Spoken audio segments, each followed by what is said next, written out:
Good morning, everyone. This is Randy with Snap Judgments coming to you from a snowy Providence this morning, where we're celebrating a sixth straight Patriots victory.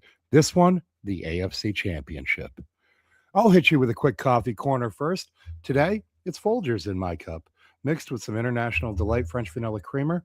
This is a delicious way to start my day and this show. Now, this AFC Championship game went exactly how it had to go, almost exactly how I told you all week that it would go. It wasn't pretty, it wasn't explosive, and it definitely wasn't clean offensively. But the Patriots won 10-7 because they played the kind of football that survives in January. From the start, this was a defensive struggle. The Patriots struggled to move the ball, but so did the Broncos. And from New England's perspective, three things stood out immediately. First, I think the Patriots underestimated Jarrett Stidham to some extent initially. Stidham came out slinging the ball. He beat Christian Gonzalez on a deep ball to Marvin Mims Jr. for over 50 yards.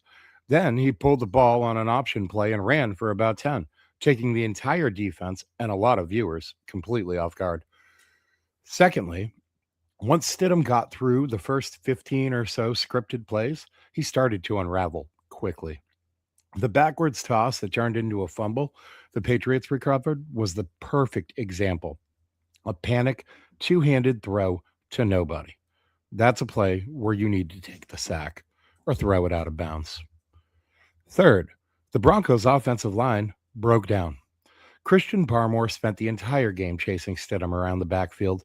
The interior of that line collapsed repeatedly, and I don't think Luke Wattenberg was anywhere near full health, exactly as we talked about. Low scoring, tight margins, exactly the game we said it would be. This game rewarded discipline, not necessarily talent. The Patriots' defense flat out won this game. They pressured Stidham into multiple mistakes, a fumble that turned into a touchdown, and a game-sealing interception by Christian Gonzalez. And honestly, it should have been even more. If the backwards pass had been ruled correctly on the field, Elijah Ponder would have scored a defensive touchdown. Exactly what I told you all week was likely to happen. This defense doesn't just capitalize on mistakes. They force them. The interior pressure was relentless. Christian Barmore lived in the backfield, and Milton Williams capped it by reportedly telling a local reporter as he came off the field, "Best offensive line in the league, my ass." And the book on Stidham has always been the same.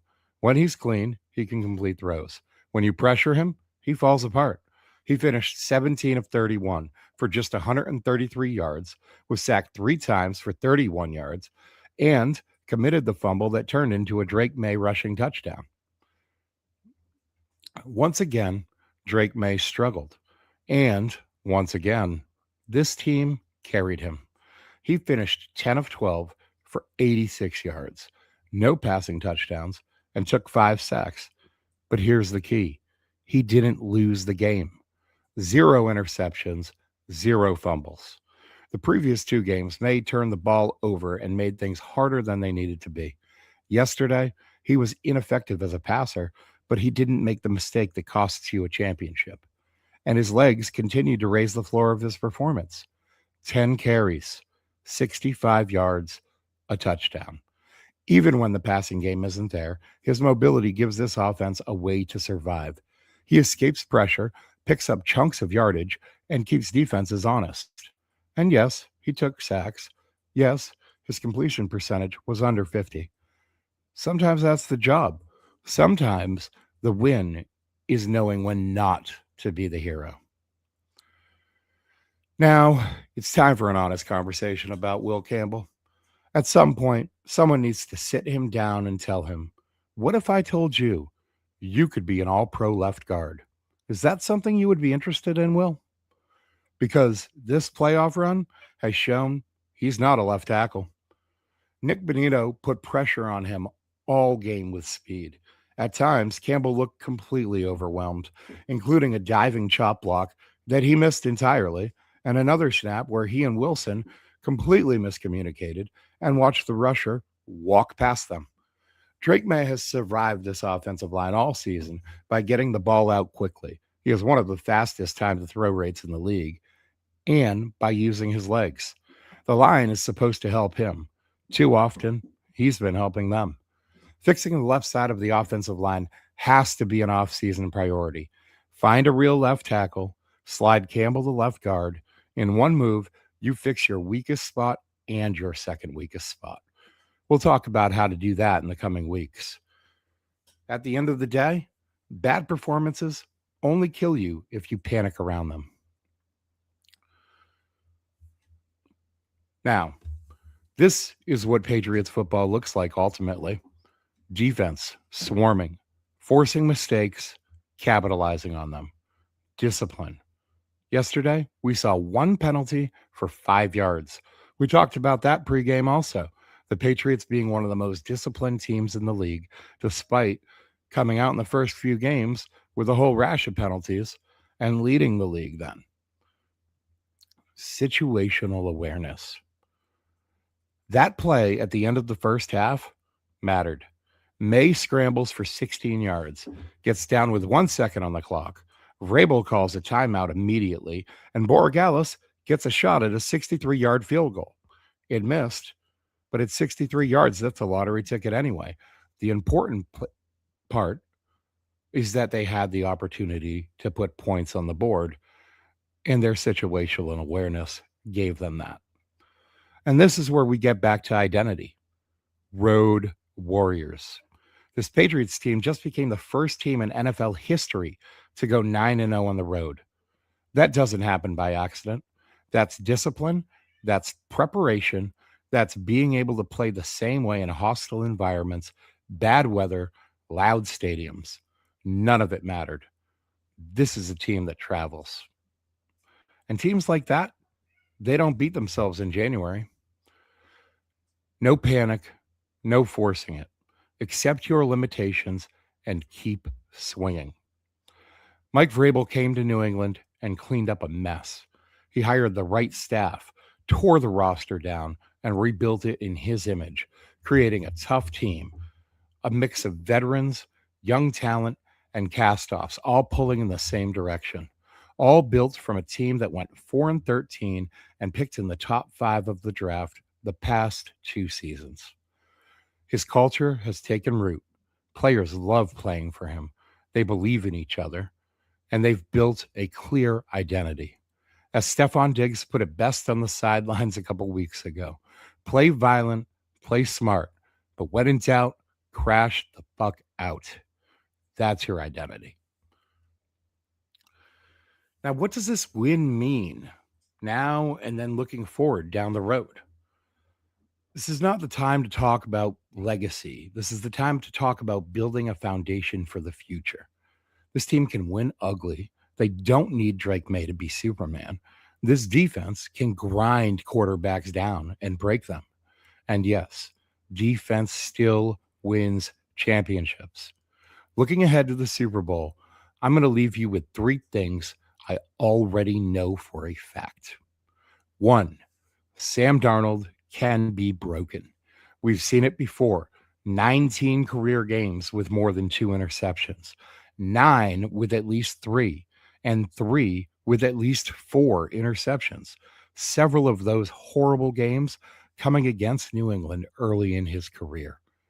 I believe that the Patriots were the last team that Sam Darnold wanted to see in a big game like this. I don't think that he has the mental makeup to defeat his demons. I think Sam Darnold is the type of guy who crumbles before them. Number 2, this Patriots defense has broken quarterbacks all postseason. They made Herbert and Stroud look like amateurs on their way to this matchup. Number 3, I am not afraid of Seattle. Period. We'll talk about why all week. At the end of the day, the Patriots didn't win because they were the better team on paper. They won because they were steadier. They won because they knew who they were, and they won because they did not beat themselves. And in January, that's everything. That's really the end of it about the game. We'll get deeper into the Super Bowl matchup throughout this coming week. And another thing that I'd like to do here is talk about some of these Senior Bowl and Shrine Bowl prospects throughout this week. The Shrine Bowl has started practices. They are through, I believe, day 3 in practices. I will bring you some updates on some of the players there.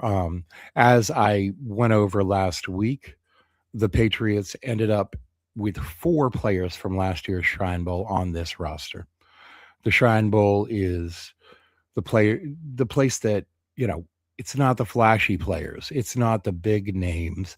It's the guys there to grind, to work hard, to play their game. It really, at the end of the day, it's the guys that we're looking for to build this team out of. And that's why last year's Shrine Bowl had 4 future Patriots in it. Last year's Senior Bowl also had 2 future Patriots in it. But look, Shrine Bowl is where we're going to get those grinders, those hard workers. That's where you want to look. And we're going to dive deep into some of those prospects throughout this coming week. We're going to take a look at the Senior Bowl. We're going to take a look at the results from the practices, from the one-on-ones. We're going to see who stays. We're going to see who goes. And ultimately, we're going to see who wins that game, who practices, who puts that product out on the field, and who shows us something. So, listen, tune in the rest of the week. We're going to this is a short stream this morning. I've got to get out there. I've got to shovel about 18 inches of snow, try and get the cars out, try and get the walkways cleared, etc. I'm sure the rest of you are doing that as well this morning. Tune in for the rest of this week. We're going to talk about Shrine Bowl prospects. We're going to talk about Senior Bowl prospects, and we're going to talk about the upcoming game and why the Patriots have no need to fear Sam Darnold and the Seattle Seahawks. Subscribe for more. This is Randy from Snap Judgments. Have a great day, guys.